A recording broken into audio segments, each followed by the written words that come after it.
بسم الله الرحمن الرحيم maanta bishu tahay 14 bishii 2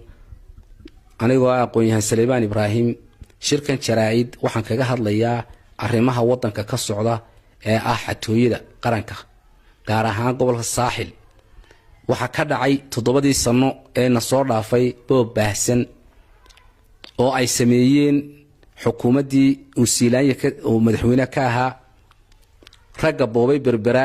waxa number 1 ka ah Morgan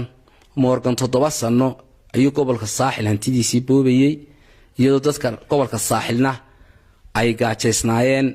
in badanina ay u dhinteen caro oo istro ku dhiftay maanta rajada la sugayay waxay ahayd dawladda Muuse Biixi oo shacabka reer berbera 80% ay codeeyeen boobka baahsan oo ay sameysay xukuumadii hore maantana ay muuqato in laba xukuumood iska gudisay yihiin waxaan markaas halkan ku cadeynaya Muuse Biixi fariimo badan ayaan ku soo dirnay oo aanu kaga hadlaynay boobka berbera ka dhacay waxa laalay iyo wuxuu ka qabtayna ma jirto fariinta aan maanta halkan ka diraya waxa weeyaan Muusow reer berbera xaqoodii bay waayeen way dul qaateen way samreen waxa weeyaan 7 sano wixii dhacayay waxa la lahaa Siilaanya mooga maantana waxa bilaamantay boobkii ugu dambeeyay ama xatooyadii ugu dambeysay ama foolxumadii ugu dambeysay waxa sameeyay Saacad Xaaji Cali Shire iyo Morgan waxay sameysteen shirkad ay rabaan in lagu boobo khayraadka berbera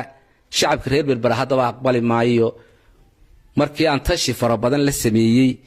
dhawaan waxaan ku dhawaaqi doonaa Saaxil State waxaana madaxweyne ka noqon doona Saleebaan Ibraahim aqoon-yahan Saleem oo aniga ah waxaan ku cadeynayaa waxaad haysataa waqti 7 casho 7 days 7 casho hadii aad hay'adda la rabo in berbera lagu boobo ee ninka leeyahay Morgan iyo Saacad Xaaji Cali Shire ay sameysteen hadii aad laali weydo iyagana aad xilka ka qaadi weydo DP walna dalka ka saari weydo ballan qaad cadna siin weydo ballan waxaan ku qaadaynaa in aan u tashan doono gobolka Saaxil oo aan hogaamin doono deegaankayga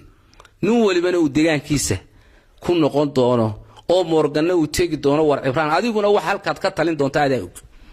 taas waa dhab waxaan ku soo gabagabeynayaa waxa inoo ballana aniga oo taageero